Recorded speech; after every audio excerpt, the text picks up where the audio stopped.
ॐ ह्रीं नमो उवध्यायाणम्।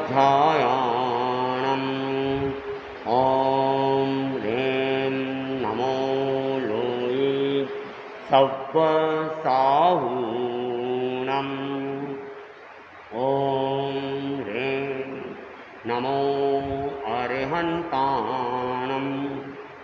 ॐ ह्रीं नमो सिद्धाणम्। ॐ ह्रीं नमो आयर्याणम्। ॐ ह्रीं नमो उवध्यायाणम्। ॐ ह्रीं नमो लोये सव्वसाहूणम्। ॐ ह्रीं नमो अरिहन्ताणम्। ॐ ह्रीं नमो सिद्धाणम्। ॐ ह्रीं नमो आयर्याणम्। ॐ ह्रीं नमो उवध्यायाणम्। ॐ ह्रीं नमो लोये सव्वसाहूणम्। एषो पञ्चनमोक्तारो सर्वपावपनाशनो मङ्गलानं च सर्वेशं परमं हवै मङ्गलं। परमं हवै मङ्गलम्।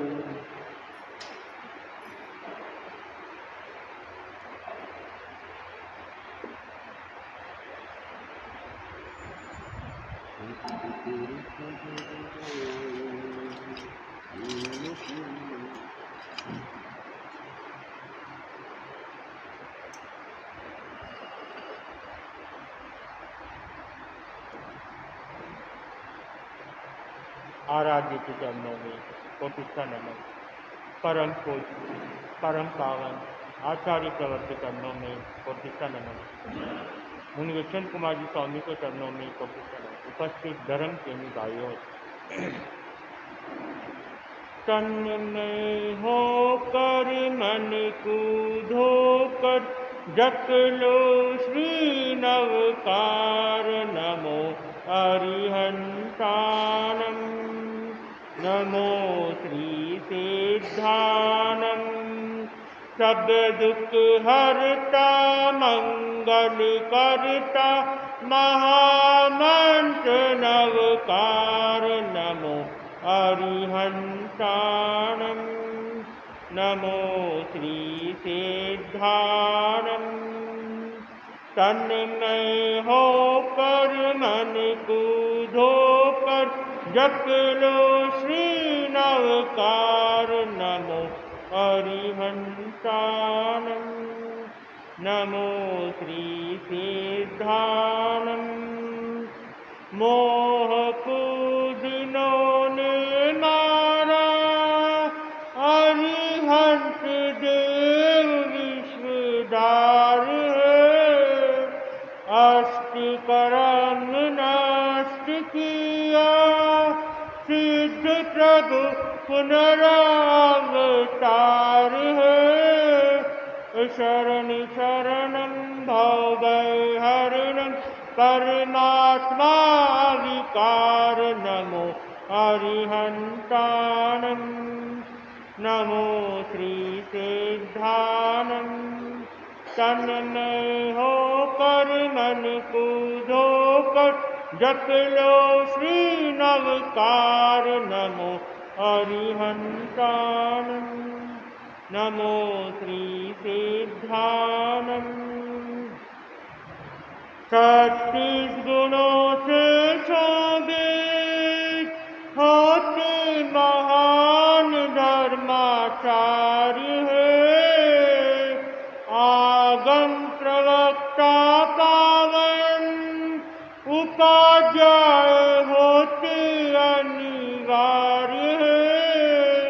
दिव्य दिवाकर गुण रत्नाकर धर्म संग आधार नमो आयरियाणं नमो वज्रायाणं तन में होकर मन को धोकर जप लो श्री नवकार नमो अरिहंताणं नमो श्री सिद्धानं त्यागी रागी मुनिजन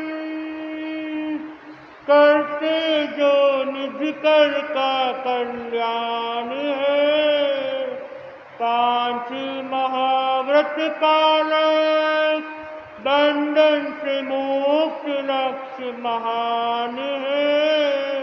मुनि संजय सुन सत्तरीस गुण मुनि संजय सुन सत्तरीस गुण वंदन 12,000 नमो सब साहूनम नमो सब साहूनम तन में होकर मन को धोकर जप लो श्री नवकार नमो अरिहंताणं नमो श्री सिद्धानं नमो आयरियाणं नमो वज्रायाणं नमो लोये सब साहूणं।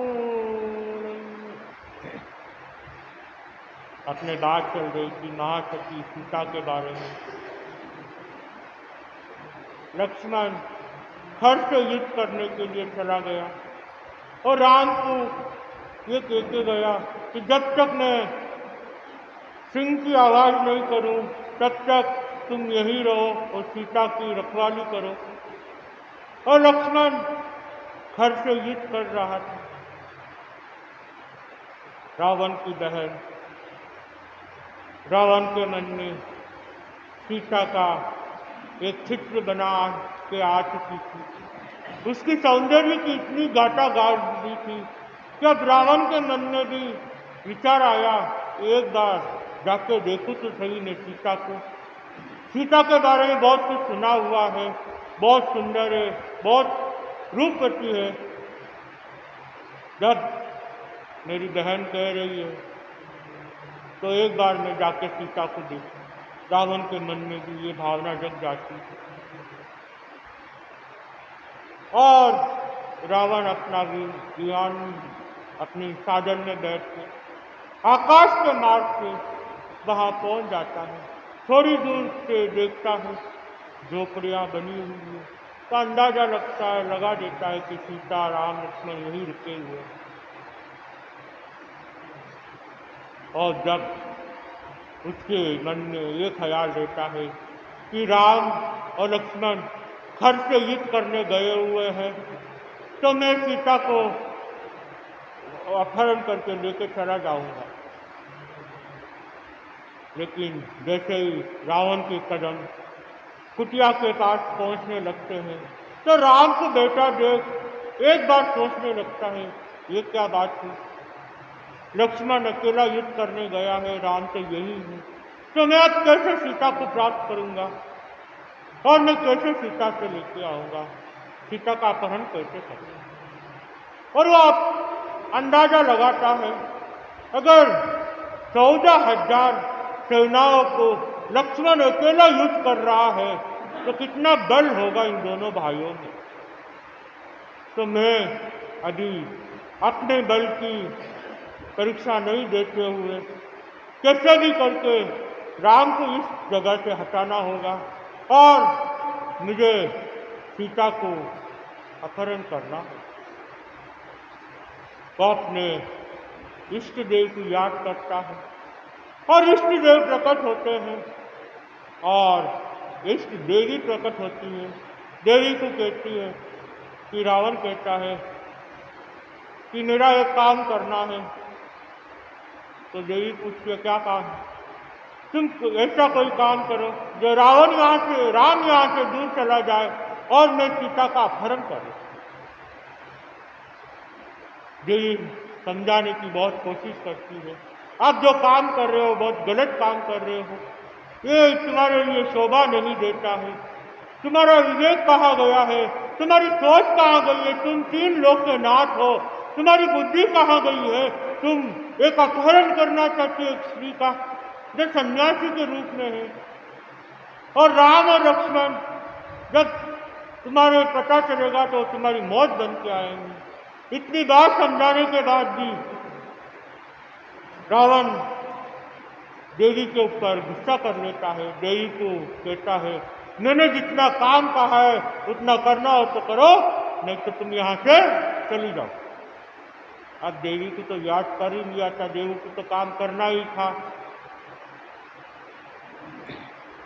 तो रावण, देवी कहती है रावण को, देखो लक्ष्मण जाते समय ये कह के गया था, अगर मेरे पे कोई संकट आएगा तो मैं सिंह की ध्वनि करूँगा, तो राम भैया तुम युद्ध के लिए आ जाना।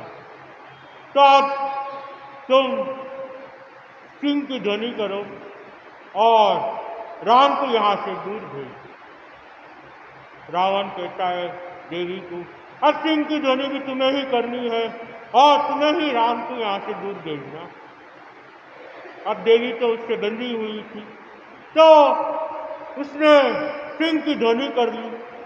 जैसे ही सिंह की ध्वनि करी, सीता अंदर, राम और सीता बात कर ही रहे थे और ध्वनि सुनते ही सीता और राम एक बार चौंक गए।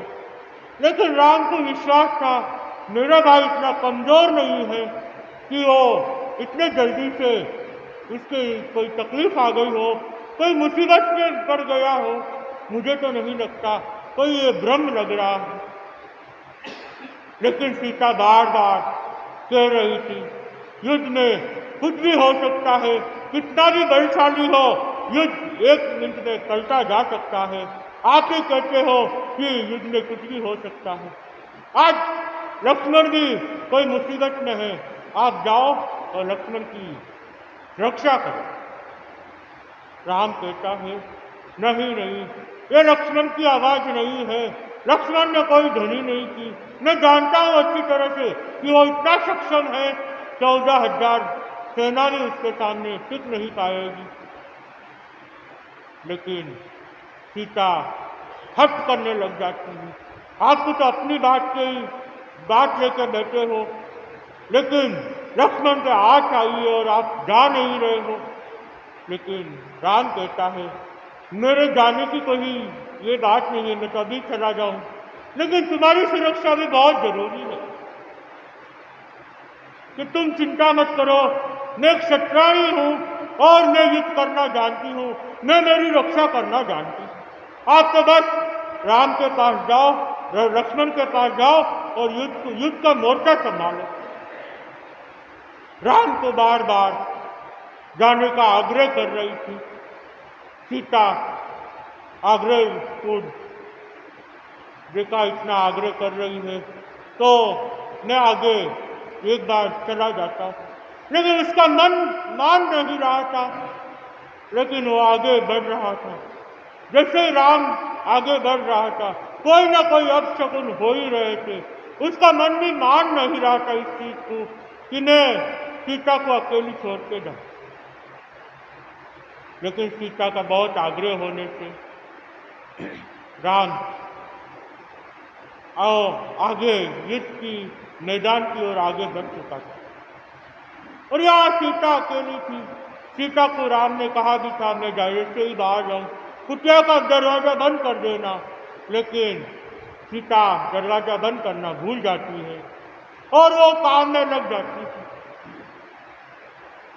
रावण कुछ समय बाद वहां खड़े खड़े देखता रहता था कि राम दूर चला जाए तो मैं कुटिया में जाऊं और सीता का अपहरण करूं। कुछ समय बाद रावण कुटिया के पास पहुंच जाता है और दरवाजा खुला था तो आसानी से अंदर पहुंच गया और जैसे एक परछाई, सीता काम करती रहती है, जैसे एक परछाई देखती है कि सोचने लगती है राम तो इस मैदान के लिए गए हैं तो कौन आया। ये किसकी परछाई है। जैसे ही मूर्ति है तो रावण को देखा। जैसे ही रावण को देखा, सीता ने कहा, तुम कौन हो और क्यों आए हो? यहाँ दोनों मेरे पति और मेरे देवर युद्ध के लिए गए हुए हैं। उसे समझाया, लेकिन रावण कहा कहने लगा, मैं तो तुम्हें लेने आया। एक बात तो रावण उसको देख के, सीता को देख के बस उसको देखते ही रह गया, उसकी रूप लावण्य को देखते ही रह गया और सोचने लग गया, मेरी बहन सही कहती है, मंडोदरी भी इसके सामने कुछ नहीं है, मेरी पथरानी भी दासी के रूप लगती है, इसके तो मेरी सब रानियां दासी के समान लगती है। इतना सौंदर्य, इतना रूप लावण्य है सीता का। जैसे ही रावण ने सीता को कहा कि मैं तुम्हें लेने आया हूं, तो सीता ने उसे बात समझाने की कोशिश करी कि अरे दुष्ट, कम से कम पराई स्त्री पर तो नजर मत डाल, और मैं ऐसी स्त्री नहीं हूं, मैं तो शीलवती हूं, और मेरे पति अभी तो युद्ध के लिए गए हुए हैं, तो यहां से चला जा। अब इसकी बातें रावण की बातों में कहा समझ में आने वाली थी। रावण तो उसके सौंदर्य में डूबा हुआ था, उसे तो कुछ दिखाई नहीं दे रहा, और रावण इसका अपहरण करने की तैयारी करता है। तो सीता अंदर से धनुष लेके आ जाती है, बाण चलाती है, रावण सावधान हो जाता है और बच जाता है। और दूसरी बार वापस अपना बाण चलाती है सीता, और दूसरी बार भी खाली चला जाता है, और तीसरी बार में रावण इतने में अपना धनुष उठाता है और वार करता है, और उसका धनुष सीता का धनुष तोड़ देता है, और सीता इतने में वापस मुड़ती है धनुष लेने के लिए। इतने में रावण उसका अपहरण करके लेके चला जाता, और सीता जब अपहरण करती है उनके बाहों में ले लेता है, भुजाओं में ले लेता है, और उसे काटती है, नोचती है और चिल्लाती है, लेकिन वहां कोई सुनने वाला नहीं था। और अपना जिस वाहन में वो आया था उसमें उसे सीता को बैठा देता है और वाहन को उड़ा के चला जाता है। सीता मूर्छित हो जाती है, लेकिन जैसे ही मूर्छा खुलती है, ठंडी ठंडी हवाएं उसकी मूर्छा खोलती है, और वाहन तो आकाश की ओर उड़ रहा था। अब आकाश में कौन सुने, वो तो चिल्लाए, उसे झपटे मारे, लेकिन कोई सुनने वाला नहीं, उसे काटे लेकिन कोई सीता की आवाज सुनने वाला कोई भी नहीं।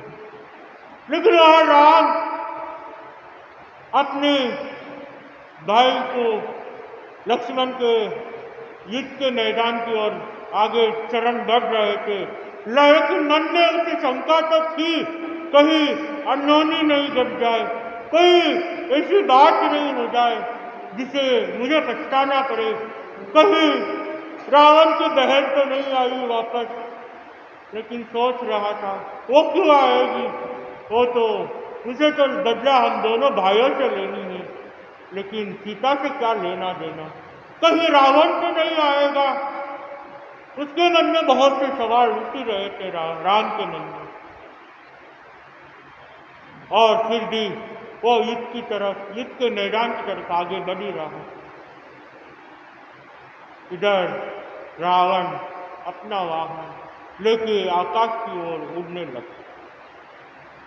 जैसे ही राम युद्ध मैदान के निकट पहुंचता है, देखता है लक्ष्मण तो अच्छी तरह से युद्ध कर ही रहा है, और जैसे ही लक्ष्मण को देखता है राम का दिमाग घूम जाता है कि ये कोई छल कपट हुआ है हमारे साथ। लक्ष्मण तो अच्छे से युद्ध कर रहा है, उसे तो अब पता चला कि ये तो ध्वनि लक्ष्मण ने नहीं।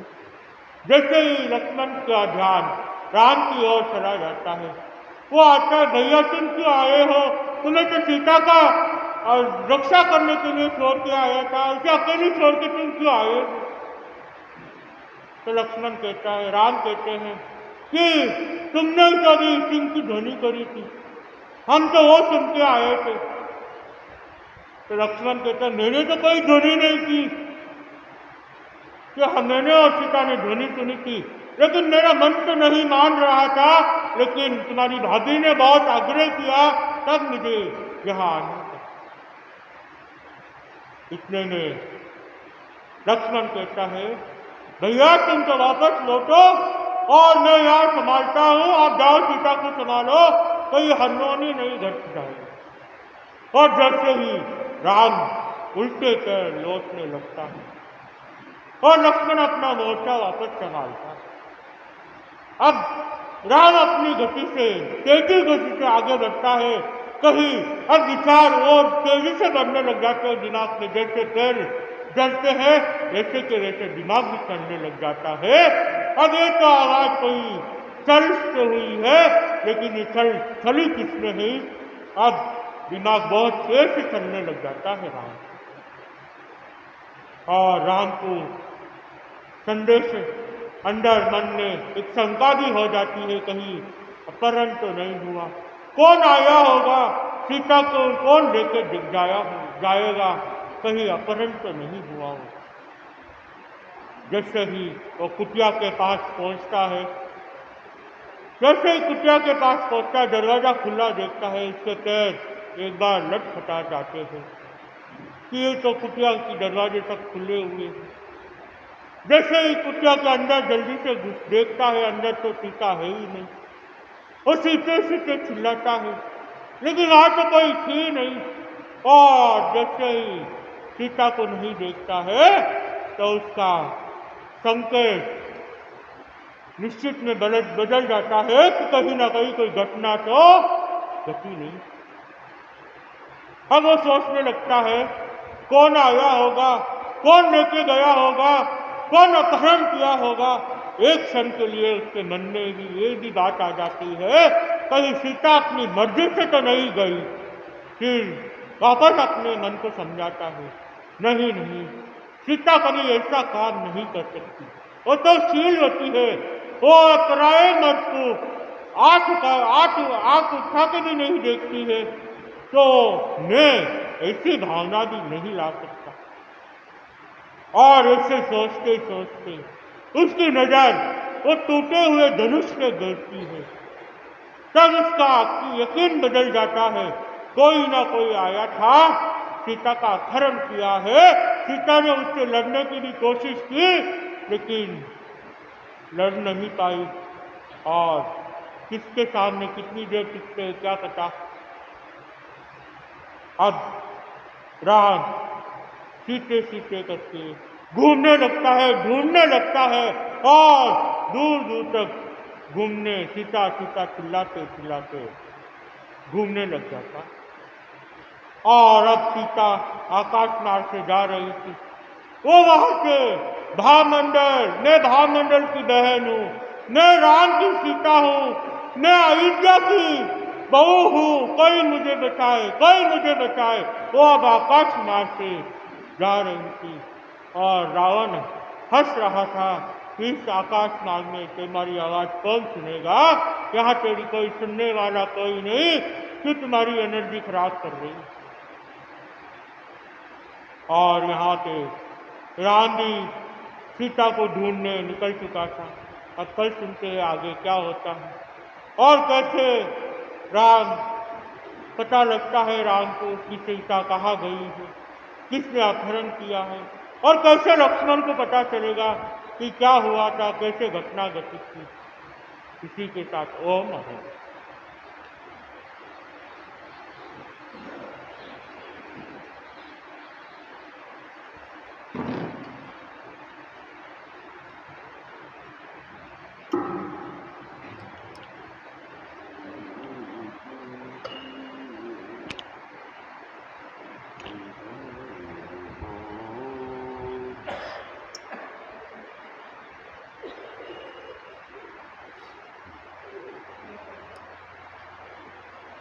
पन्नगे च सुरेन्द्रे च कौशिके पाद संस्पृशि निर्विशेष मनस्काय श्री वीरस्वामिने नमः। वीतराग पुरुष भगवान महावीर को सभक्ति वंदना। वीतरागता के महान साधक महातपस्वी योग प्रधान आचार्य श्री महास्वामी जी को सभक्ति वंदना। उन्हें मोक्ष कुमार जी उपस्थित श्रावक श्राविका चैत्य पुरुष जग गाए, चैत्य पुरुष जग गाए, देव तुम्हारा पुण्य नाम मेरे मन में रम जाए। चैत्य पुरुष जग जाए। ओम ओम ओम ओम ओम ओम ओम ओम ओम ओम उद्गाता अरहम अरहम अरहम अरहम अरहम अरहम त्राता। ओम ह्रीं श्रीं जय, ओम ह्रीं श्रीं जय, विजय ध्वजा लहराए। चैत्य पुरुष जग जाए, चैत्य पुरुष जग जाए। ओम जय भिक्षु भिक्षु जय, ओम ओम ह्रीं श्रीं ह्रीं श्रीं ह्रीं श्रीं विघ्न शमन ओम व्याधि शमन ओम क्लीं क्लीं क्लीं क्लीं क्लीं क्लीं। नाम मंत्र तव व्रण संग्रोहण सततामृत बरसाए। चैत्य पुरुष जग जाए, चैत्य पुरुष मिटे विषमता तन की मन की अनुभव की चिंतन की। पल पल पग पग मिले सफलता तन मता चेतन की। नाम मंत्र तव भय हर विषहर साम्य सिंधु गहराए। चैत्य पुरुष जग गाए, चैत्य पुरुष जग गाए। आत्मा भिन्न शरीर भिन्न है, तुमने मंत्र पढ़ाया। आत्मा अचल अरुज शिव शाश्वत नश्वर है यह काया। आत्मा आत्मा के द्वारा ही आत्मा में लय पाए। चैत्य पुरुष जग जाए, चैत्य पुरुष जग जाए। तुम निरुपद्रव हम निरुपद्रव, तुम हम सब है आत्मा। तब जागृत आत्मा से हम सब बन जाए परमात्मा। ओम रं ह्रीं रं रं रं रं रं अंतरमल दुल जाए। चैत्य पुरुष जग जाए, चैत्य पुरुष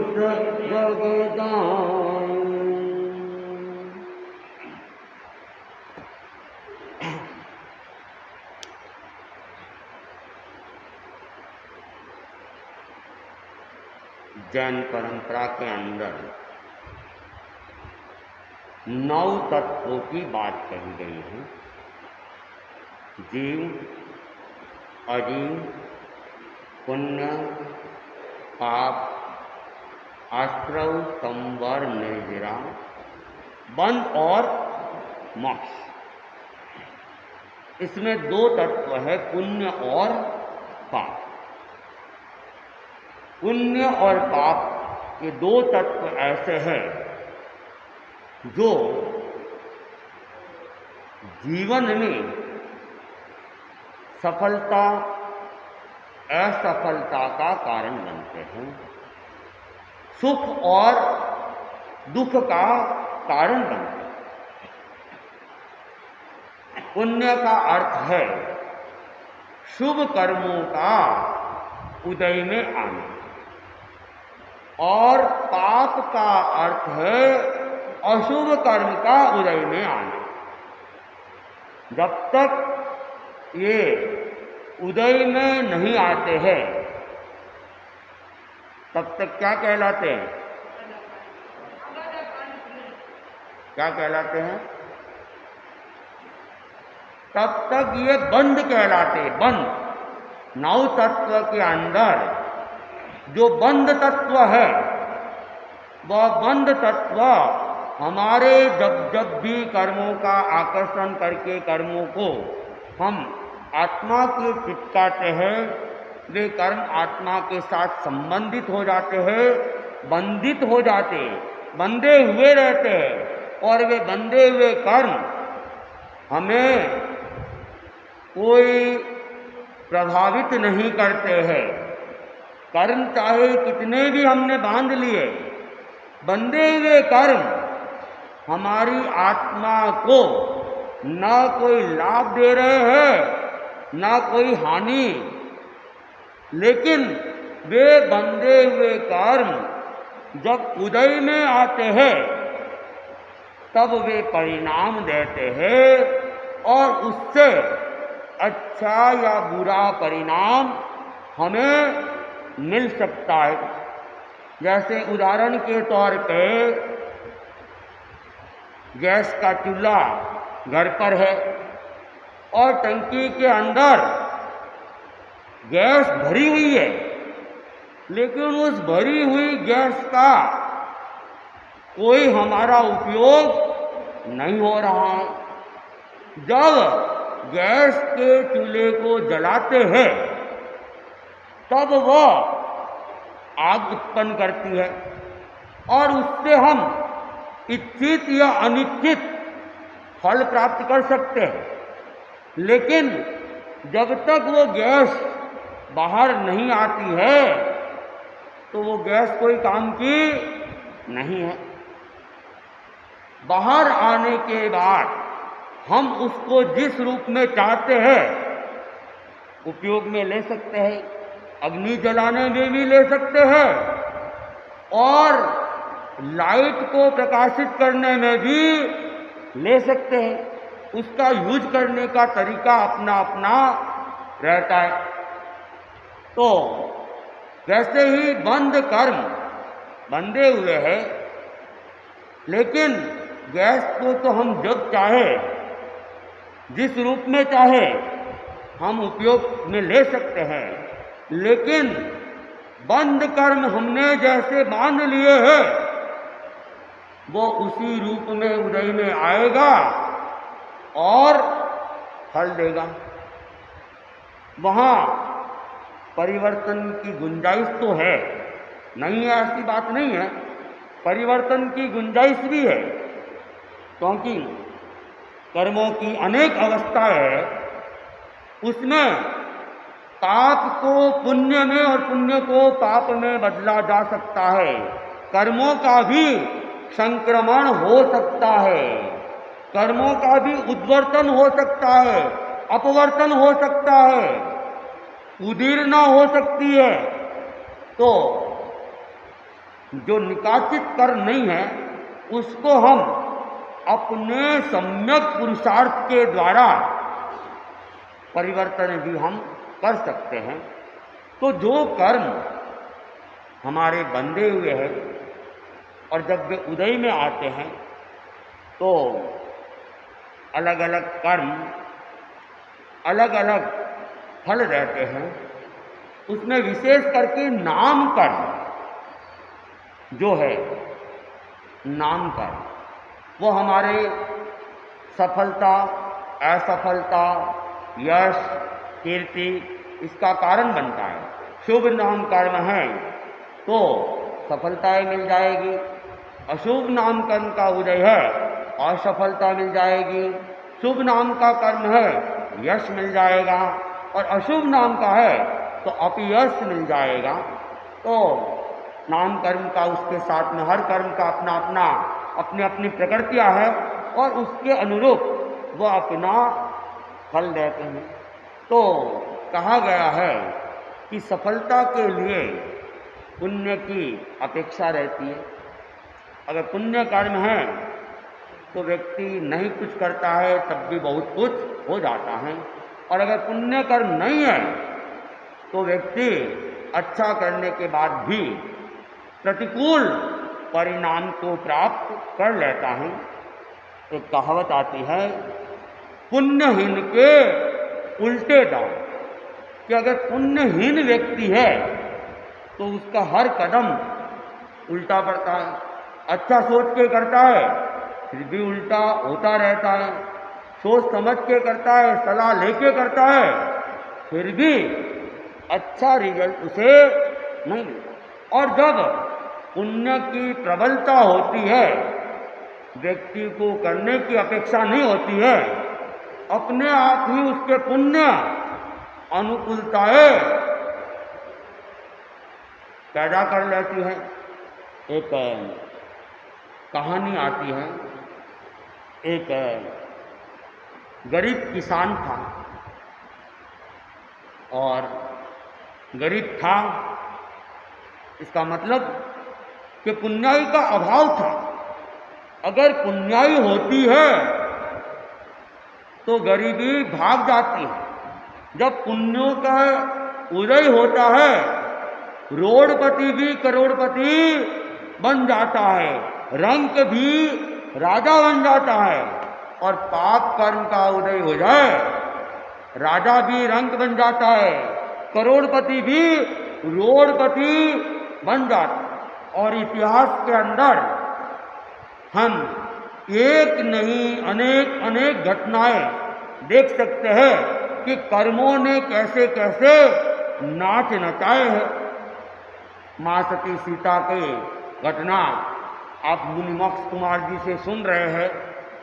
कहाँ तो राजा राम राज्याभिषेक होने वाला है, राज तिलक होने वाले हैं, और कहाँ पाप कर्म उदय में आ गए कि राज तिलक तो धरा का धरा रह गया। जंगलों की खाक छानने के लिए उनको जाना पड़ा। क्या था? कर्म ही थे। ज्ञान दर्शन इसे कर्म का स्वभाव ही मानते हैं। चाहे कोई भी हो, कर्म किसी को नहीं छोड़ते हैं। पांडव जिनका राज्य था लेकिन अशुभ कर्म का उदय कि बार बार राज्य मिलता है और राज्य चला जाता है, गुप्तवास भी करना पड़ रहा है, वनवास भी करना पड़ रहा है। राजा हरिश्चंद्र दानवीर राजा, सत्यवादी राजा, इतनी धर्म की आराधना करने वाला, सत्य ही अपने आप में भगवान है, उसके अलावा और कोई धर्म की अपेक्षा ही नहीं है। जीवन में एक सत्य आ जाए किसी चीज की अपेक्षा ही नहीं रहती, सब कुछ सत्य में समाहित हो जाता है। ऐसा सत्यवादी राजा, उसको अपनी रानी और बेटे को बेचना पड़ गया, शमशानों के अंदर काम करना पड़ गया। क्या था? पूर्व जन्म के कर्म थे और उन कर्मों का परिणाम भोगना। तो वो गरीब किसान, तो जो गरीबी थी वो उसकी अपने कर्मों का ही परिणाम था, पुण्यों का अभाव था। तो वो गरीब किसान, किसानों का काम खेती का ही था पुराने जमाने में, तो आजकल तो अनेक प्रकार के काम हो गए। तो उसने भी देखा आषाढ़ का महीना आ रहा है, अब मुझे अपने खेतों को तैयार कर लेना चाहिए ताकि बारिश का लाभ उठाया जाए। लेकिन समस्या यह थी कि उस जमाने में खेत को जोतने के लिए, खेत को तैयार करने के लिए हल की और बैलों की जरूरत रहती थी। ट्रैक्टर तो उस जमाने में थे ही नहीं। अब उसके पास हल तो था लेकिन बैल नहीं थे, और उतने पैसे भी नहीं कि बैलों की जोड़ी खरीद ले। अब बिना बैलों के तो कैसे खेत को तैयार करेगा। वो चिंता में पड़ गया और चिंता के साथ उसने चिंतन किया कि अपने दोस्त के पास में बैलों की जोड़ी है, अगर एक दिन के लिए वो अपनी बैलों की जोड़ी दे दे, अपना तो खेत छोटा है, दिन भर में काम हो जाएगा। तो वह सुबह सुबह ही अपने मित्र के घर जाता है और मित्र को निवेदन करता है कि भाई तुम अगर अपने बैलों की जोड़ी एक दिन के लिए मुझे दे दो तो मेरे खेतों की भी जुताई वगैरह हो जाएगी। तो वह मित्र, उसके उस दिन बैलों की जरूरत भी नहीं थी, और मानवता के नाते कह दो, मित्रता के नाते कह दो, उसने वो बैलों की जोड़ी को खोला और उसको गरीब मित्र को समला दी के ले जाओ तुम। अब वो गरीब मित्र बैलों की जोड़ी को लेके खेत में आता है। दिन भर वह क्या करता है, बैलों को काम में लेता है और पूरे खेत की जुताई वगैरह कर लेता। शाम के समय बैलों को वापस लौटाने के लिए वो मित्र के घर जाता है और देखता है मित्र झोंपड़े के बाहर ही जो ओटा है उसके ऊपर बैठ के भोजन कर रहा है। और इस मित्र ने सोचा मैं उसके पास में जाऊंगा, उसके भोजन में व्यवधान आएगा, अवरोध आएगा, अंतराय लगेगी। तो सामने वाड़ा था, खूंटा बंधा हुआ था और उस खूंटे पर ही बैलों को बांधते थे।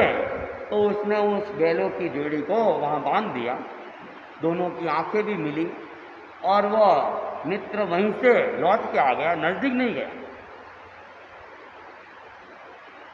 योग संयोग की बात, रात को चोर आते हैं और पुराने जमाने में पशुधन बड़ा मूल्यवान होता था और पशुओं का भी बड़ा व्यापार होता था। व्यापार तो आज भी होता है, लेकिन उस जमाने में तो पशुओं का, हर घर के अंदर पशुओं का मिलना, उसका उपयोग करना, तो पशुओं का विक्रय भी खूब होता था, क्रय भी खूब होता था। तो चोर लोग मौका देखते थे तो पशुओं को भी चुरा लेते थे। और पशु तो क्या है, खुले में मिल जाते हैं, बाहर ही मिल जाते हैं, सैन लगाने की भी जरूरत नहीं पड़ती है। तो रात को चोर आए और चोरों ने वो बैलों की जोड़ी चुरा के ले। सुबह जब वह किसान उठता है तो उठते ही उसकी नज़र बाहर पड़ती है। उसने वाड़े को देखा तो क्या देखता है कि बैलों की जोड़ी तो है ही नहीं। आप लोग भी सुबह सुबह उठते हो तो बाहर देखते हो एक्टिवा है कि नहीं है, बाइक है कि नहीं है, क्योंकि कोई भरोसा नहीं, बाहर पड़ी है और चाबी भले ही अंदर हो, आजकल चाबियां भी बन जाती है और लोग ले जाते हैं। तो उस जमाने में बाइक की जगह पशु ले जाते थे। तो सुबह सुबह उसने देखा तो बैल कहाँ। अब वो अंधेरे में ही इधर उधर ढूंढने लगा गलियों में, लेकिन बैलों की जोड़ी उसे मिल नहीं रही थी। और जैसे जैसे नहीं मिल रही थी चिंता बढ़ती जा रही थी और वह इधर उधर प्रकाश भी हो गया। एक एक गली को दो दो चार चार बार भी संभाल लिया और चिंता और चिंता के अंदर इधर उधर घूम रहा है, बैलों को जोड़ देख रहा है, लेकिन बैलों की जोड़ी मिली नहीं। अब फिर चिंता चिंता में उसका चिंतन बदलता है और दिमाग उल्टा घूम जाता है और वो सोचता है, अरे अपने को इतनी चिंता करने की कहाँ जरूरत है? बैलों की जोड़ी तो अपन ने किसको दी थी? मित्र को दी थी। वो अपने से लेके गया था, उसने अपने को संभलाई तो है ही नहीं, तो उससे मांगो। तो वो फिर क्या है, वो भी सुबह सुबह उस मित्र के घर चला जाता है और अपने गरीब मित्र को कहता, रे तुम कल मेरे घर आए थे ना? कहाँ आया था? और तुमने मेरे से बैलों की जोड़ी मांगी थी? कहाँ मांगी थी? मैंने तुम्हें अपने हाथों से बैलों की जोड़ी दी थी? हाँ दी थी। प्रश्न तो बच्चे जैसे ही थे। तो अब उसने कहा कि लाओ मेरे बैलों की जोड़ी लाओ। अब जैसे ही ये सुना, वो बेचारा गरीब किसान, काटो तो खून नहीं, और जैसे पांव की नीचे से धरती खिसक रही हो, थर थर कांपने लगा। उसने देखा ये क्या? उसने कहा, अरे भले मानस, बैलों की जोड़ी तो मैं शाम को ही तुम्हें लेके आ गया, तुम भोजन कर रहे हो तो तुम्हारे सामने तो मैं बांध के आया हूं। तब उसने कहा, ऐसा नहीं होता है, मैंने बैलों की जोड़ी अपने हाथों से तुम्हें संभलाई थी, क्या तुमने अपने हाथों से संभलाई? उसने कहा, नहीं संभलाई, मैं तो अपने हाथों से लूंगा। इतनी सी बात है, चलो घर चलो, अपने हाथों से दे देता हूं। तब उसने कहा, घर पे तो बैलों की जोड़ी है ही नहीं। उसने कहा, कहाँ गई? कि मुझे पता नहीं कहाँ गई, मैंने तो तुम्हें दी थी, तुम्हारे हाथ से लूंगा। अब दोनों में कहा सुनी होने लग गई। वो कहता है मैंने तो दे दी, और वो कहते नहीं मैं तो हाथों से लूंगा, ऐसे मैं मानूंगा नहीं। अब दोनों में कहा सुनी, झगड़ा हो गया, लड़ाइयाँ भी होने लगी, मित्रता धरी की धरी रह गई। और कहते हैं झगड़े की 3 जड़ जोरू जेवरात। तो ये सब क्या है? झगड़े की जरूरत है, रिश्तों को खत्म कर देती है। तो अब उनकी मित्रता भी क्या है, एक तरह से दुश्मनी में बदलने लग गई, झगड़े में बदलने लगी, और दोनों आपस में लड़ रहे हैं, झगड़ रहे हैं, लेकिन निर्णय कुछ भी नहीं हुआ। घंटा बीत गया, 2 घंटा बीत गया, 4 घंटे भी बीत गए, लेकिन अब होना जाना भी कुछ नहीं था। तब दोनों ने निर्णय किया कि ऐसा करते हैं, अपन राजधानी चलते हैं, राजा के पास जाते हैं और राजा को अपनी अपनी बात रख लेते हैं। राजा इस घटना के लिए जो भी निर्णय देगा वो हमें मान लेंगे। तो दोनों इस बात पे एग्री हो जाते हैं और दोनों अब पैदल ही रवाना हो जाते हैं। अब वे चलते चलते चलते जा रहे थे और बीच में हुआ ऐसा कि घोड़ा भागता हुआ आ रहा था। घोड़ा भागता हुआ आ रहा था, घोड़े का मालिक पीछे पीछे भाग रहा था, और घोड़े के मालिक ने देखा कि सामने से 2 आदमी आ रहे, तो उसने जोर से चिल्लाया, रोको रोको रोको, मेरे घोड़े को रोको। क्योंकि घोड़े की गति और आदमी की गति तो बहुत फर्क है। अगर घोड़ा छूट के भाग जाए, खुद रुक जाए तो बात अलग है, बाकी आदमी पीछे दौड़ के उसको पकड़ ले, ये संभव नहीं लगता। तो उसने देखा कि सामने से आदमी आ रहे हैं, तो उसको पुकार लगाई कि रोको रोको। तो जो गरीब किसान था उसके मन में थोड़ी दया आ गई, और उसने देखा अगर इस घोड़े को नहीं रोका तो पता नहीं कहाँ भाग जाएगा, बेचारे घोड़े के मालिक का नुकसान हो जाएगा, मुझे इसका सहयोग करना चाहिए। दया की भावना थी, और उसने देखा घोड़ा तो तेज गति से भागता हुआ आ रहा है, अगर मैं बीच में गया तो हड्डी पसली मेरी भी एक हो जाएगी। कोई 120 की स्पीड के अंदर बाइक लेके आए और उसको कोई रोकने के लिए जाएगा तो क्या होगा? वो तो रुकेगी नहीं रुकेगी, लेकिन उसके तो हड्डियां तोड़ ही देगा। तो वही स्थिति घोड़े की थी। तो उसने देखा क्या करूं, तो उसके हाथ में क्या था? लठ था, किसान थे, लठ साथ में ही था। उसने देखा घोड़ा जैसे ही नजदीक आएगा एक लठ मारूंगा, घोड़े की गति क्या हो जाएगी? धीमी हो जाएगी, मैं उसको रोक दूंगा। ये प्लानिंग उसने अपने दिमाग में की और तैयार होकर खड़ा हो गया। घोड़ा भागते हुए आ रहा था और जैसे ही नजदीक आया और उसने तो लठ उठाया और लठ चला दिया। अब देखो भागता हुआ घोड़ा था, अब भागते हुए घोड़े के लठ मार रहा था, लठ कहीं भी लग सकता था। तो वो लठ सीधा माथे में लगा और इतना तेज लगा कि वो घोड़ा के तो राम नाम सत्य, घोड़ा मर गया। और घोड़ा मरा, वो घोड़े का मालिक वो देखते देखते भागते भागते आया, नजदीक आया, बेवकूफ ये क्या किया, मेरे घोड़े को मार दिया। और नहीं नहीं नहीं, मैंने नहीं मारा। अरे मारा कैसे नहीं, मैं देख रहा हूं, तुमने लठ मारा, घोड़ा मर गया। उसने कहा भाई साहब मेरी बात तो सुनो, मैं क्यों घोड़ा मारूंगा? आपने कहा रोको रोको, तो मैं तो क्या है आपका सहयोग करने के लिए तैयार था। अब इतना तेज घोड़े को तो कैसे रोकता? तो मैंने देखा एक लठ मारूंगा, गति धीमी होगी तो पकड़ लूंगा। मुझे क्या पता लठ माथे में लगेगा और घोड़ा मर जाएगा। तो घोड़े का मालिक कहने लगा मैं कुछ नहीं जानता हूं, तुमने मेरे घोड़े का नुकसान किया है, मेरे घोड़े को मारा है, मैं तुम्हारे से घोड़ा लूंगा। और गरीब किसान कहता है भाई मैं तो गरीब आदमी हूं, मेरे पास कुछ भी नहीं है, और ये मेरे से पहले ही बैलों की जोड़ी मांग रहा है, और ये मुझे कहाँ लेके जा रहा है? राजा के पास लेके जा रहा है। तो घोड़े के मालिक ने कहा चलो मैं भी तुम्हारी शिकायत राजा के पास करूंगा। अब एक की जगह दो शिकायत करता।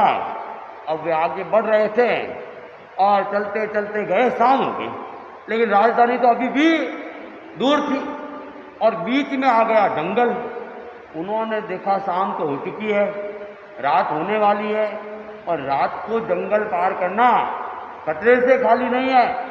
तो जंगल के बाहर ही सुरक्षित स्थान पर ठहर जाते हैं, फिर कल सवेरे दरबार भी कल नहीं मिलेगा, रात को तो वैसे भी कुछ होना नहीं है। तो उन्होंने जंगल के बाहर ही ठहरने का निर्णय किया। इधर उधर से देखते हैं तो जंगल के बाहर एक नटमंडली ठहरी हुई थी। तो उन्होंने देखा ये ठीक है, नटमंडली यहाँ से पहले ही ठहरी हुई है, इनके बीच में रहेंगे, आसपास में रहेंगे, तो रात को कोई चोर डाकुओं का भी खतरा नहीं रहेगा, जंगली जानवरों का भी, इतने लोग रहेंगे तो सुरक्षित रहेंगे। तो उन्होंने भी वो जंगल के बाहर पेड़ पौधों के नीचे अपना स्थान सुरक्षित कर लिया, जिनको जो अच्छा स्थान लगा, और जो पास में गमछे वगैरह थे बिछाए, और वहीं पे और घंटे 2 घंटे के बाद तो अंधेरा हो गया। पुराने ज़माने में लाइटों की भी इतनी व्यवस्था नहीं होती थी, तो लोग भी फिर क्या है, अंधेरे में थोड़ी देर तो भली बातें कर लो, जल्दी सो जाते थे और सुबह जल्दी उठ भी जाते थे। तो सब लोग उस जंगल के बाहर अपने अपने जगह सो गए। अब ये गरीब किसान, इसको तो नींद भी नहीं आ रही थी, चिंता सता रही थी कि राजा तो बड़ा कठोर न्याय करने वाला है, और 2 शिकायत है, एक बैलों की जोड़ी मांग रहा है, घोड़ा मांग रहा है। तो राजा कहेगा कि दो, मेरे पास तो कुछ है नहीं, देने के लिए भी कुछ नहीं है, तो राजा मुझे फांसी की सजा देगा। तो जब फांसी ही लगानी है, मरना ही है, तो वहां जाके मरने के लिए यहीं मरूं, कम से कम राजा के आगे शर्मिंदा तो नहीं होना पड़ेगा। तो उसने रात को मरने का चिंतन कर। अब आधी रात को सब गहरी नींद में सो रहे थे और वह उस पेड़ के ऊपर चढ़ गया, और पेड़ भी बहुत लंबा चौड़ा था, घना था। तो वह चढ़ता चढ़ता ऊपर एक मजबूत डाली के पास में पहुंच गया, और अब वहाँ ऊपर चढ़ा तो रास्ता तो था ही नहीं, फंदा क्या लगा, तो फिर उसने देखा क्या करूं, फांसी कैसे लगाऊं। तो फिर जो धोती पहनी हुई थी उस धोती को ही खोल के एक किनारा गले में, एक किनारा उस डाल के ऊपर, और भगवान का नाम लिया और मरने के लिए कूद पड़ा। लेकिन होता क्या है, मैंने पहले ही कहा था, किसान तो गरीब था, और गरीब किसान था तो वो धोती भी उसकी नई तो थी नहीं, पुरानी थी, गली हुई थी, और जैसे ही झटका लगा धोती के तो दो टुकड़े, एक ऊपर और एक के साथ धड़ाम से नीचे गिरता है। और गिरता क्या है, जहाँ गिरता है एक 80 साल का बूढ़ा नट सो रहा था, सीधा उसके पेट के ऊपर, और उसकी तो बेचारे की एक छींक निकलती है और वो बूढ़ा नट, उसका भी प्राणांत हो जाता है। और छींक जैसे ही निकलती है, आसपास में सोए हुए नट, अरे क्या हुआ क्या हुआ, उड़ते हैं, थोड़ा प्रकाश करते हैं, और प्रकाश करके देखते हैं तो बूढ़ा नट, जिसकी आंखें तो फटी की फटी है, और ये इसके ऊपर गिरा। अब बूढ़े नट के ऊपर, उसके ऊपर सब टूट पड़े। अरे तुमने मेरे बाप को मार दिया, कोई कह रहा है मेरे बेटे को मार दिया, कोई कह रहा है मेरा दादा को मार दिया। जितने लोग, जितने रिश्तेदार, उतने संबंध। उसने कहा नहीं नहीं, मैंने नहीं मारा, मैंने नहीं मारा। कि मारा कैसे नहीं, सामने पड़े। उसने कहा भाई मैं जानता नहीं, मैं क्यों मारूंगा इसको, कि कुछ भी हो, तुम सामने पड़े हो, फिरे हुए हो। उसने कहा देखो भाई, मैं तो खुद ही मरना चाहता था, ये देखो मेरे फंदा, ये देखो ऊपर देखो फंदा, वो टूटा हुआ है, मैं तो खुद ही मर रहा था, लेकिन फंदा बीच में टूट गया और मैं गिरा, और बीच में मुझे क्या पता यहाँ ये है और ये मर जाएगा। उसने कहा मरने के लिए और जगह नहीं मिली। उसने कहा जगह तो बहुत है, इस पेड़ के ऊपर था और अंधेरे में कोई दिख भी नहीं रहा था कि नीचे कौन है, और मुझे ये थोड़ी पता था कि फंदा टूट जाएगा। अगर टूटने का पता होता तो फिर फंदा फांसी खाता ही क्यों। अब नट मन ले, नहीं नहीं, तुमने हमारे नट को मारा है, हम राजा को शिकायत करेंगे। अब वे भी तैयार हो गए, सुबह राजा के पास में पहुंच जाते हैं। समय तो हो गया है, मैं फटाफट इसको पूरा करता हूँ। और राजा के पास में जाके सबने अपनी अपनी शिकायत कर दी। तो राजा को भी गुस्सा आ गया, अरे एक ही आदमी और एक अपराध किया, मेरे पास ला रहे, फिर भी अपराध करता जा रहा है, दूसरा किया, तीसरा किया, मेरा भी डर नहीं। और राजा को आवेश आ गया, राजा ने भी उसको खूब सुनाया गुस्से के अंदर। उसने कहा राजन मेरी तो कोई गलती नहीं, आप मेरी बात तो सुना।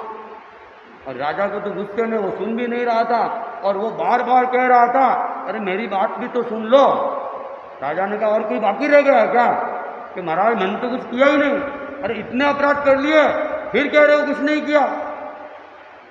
उसने कहा महाराज आप मेरी बात सुनोगे तो आपको पता चलेगा। फिर उसने सारी बात बताई कि मैंने इससे बैलों की जोड़ी लाया था और मैंने तो शाम को लौटा दी, अब पता नहीं कौन लेके गया, और ये कह रहा है कि मेरी बैलों की जोड़ी जो हाथों से लूंगा। मैं इसके घर पे बांध के आया था और बांधते हुए इसने देख लिया था, अब इसको पूछ के देख लो। कि फिर कि जब हम ये मुझे लेके आ रहा था इसका घोड़ा भाग रहा था और मेरे मन में दया आ गई, ये कह रहा था रोको रोको रोको, तो मैं तो इसके सहयोग करने के लिए घोड़े को रोकना चाहता था, लेकिन इतना तेज घोड़ा भाग रहा था, ऐसे तो कैसे रोकता था। मैंने देखा लकड़ी मारूंगा गति धीमी होगी, रोक लूंगा, और मैंने जैसे ही नजदीक आई लकड़ी चला ली और लकड़ी माथे में लग गया, मर गया। मेरी तो कोई मारने की इच्छा नहीं थी, मैं तो इसका सहयोग करना चाहता था। तो फिर क्या, रात को मैंने देखा राजा का अनावश्यक टाइम बर्बाद होगा, मेरे पास न तो बैल जाने के लिए है न घोड़ा जाने के लिए है, फिर राजा का क्यों, दरबार का क्यों समय व्यर्थ करे, फांसी ही लगेगी, यहाँ लगती यहाँ लगा लूँ, कल लगती आज लगेगी।